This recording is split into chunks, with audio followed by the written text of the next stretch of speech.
कहानी शुरू होती है एक शांत और मुस्कुराते गांव से, जहां रहते थे 3 गहरे दोस्त, राइस्टार, ज्ञान भाई और अज्जू भाई। राइस्टार एक मेहनती और ईमानदार लड़का था जो गांव में चाय की एक छोटी सी टपरी चलाता था, लेकिन अज्जू और ज्ञान भाई बड़े सपने देखते थे, करोड़ों की लैम्बोर्गिनी लेने का। उन्हें लगता था कि चाय बेचकर कुछ नहीं होगा, इसलिए एक रात अज्जू भाई चंदनपुर के जंगल का जिक्र करता है, जहाँ के लाल चंदन बहुत महंगे बिकते हैं। दोनों दोस्त रात में निकलते हैं। रास्ते में एक अजीब आदमी उन्हें रोककर चेतावनी देता है, मत जाओ, पुष्पाराज जाग गया है, वापस नहीं आओगे। लेकिन वे नहीं मानते और जंगल में घुस जाते हैं। थोड़ी देर बाद ज्ञान भाई को किसी आवाज के पीछे जाना पड़ता है और वहीं उसका सामना होता है एक डरावने शख्स से, पुष्पाराज से, जो लाल आंखों, लंबे बालों और हाथ में कुल्हाड़ी के साथ खड़ा होता है और कहता है, मेरे जंगल में चोरी, अब मौत तय है। वो ज्ञान भाई को मार देता है। अज्जू भाई जब उसे ढूंढने आता है तो ज्ञान की लाश देखकर भागने लगता है, लेकिन पीछे से पुष्पाराज आ जाता है और उसे भी खत्म कर देता है।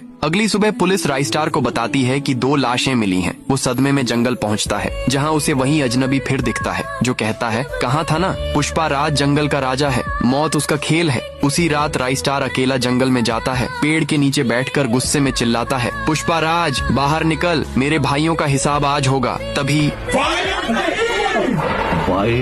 फायर की आवाज गूंजती है और सामने आता है पुष्पाराज। उसकी आंखें जल रही होती हैं। वो बोलता है, अब तू भी जाएगा उनके पास। दोनों में भयानक टक्कर होती है। जंगल दहाड़ता है, आग लगती है, बिजली गिरती है और जब सब शांत होता है तो धुएं में सिर्फ एक इंसान खड़ा होता है, राइस्टार। पुष्पाराज मारा जा चुका होता है, लेकिन जब राइस्टार गांव लौटता है उसकी आंखों में अब भी वही आग होती है, जैसे अब जंगल का नया राजा बन चुका हो। और अब फायर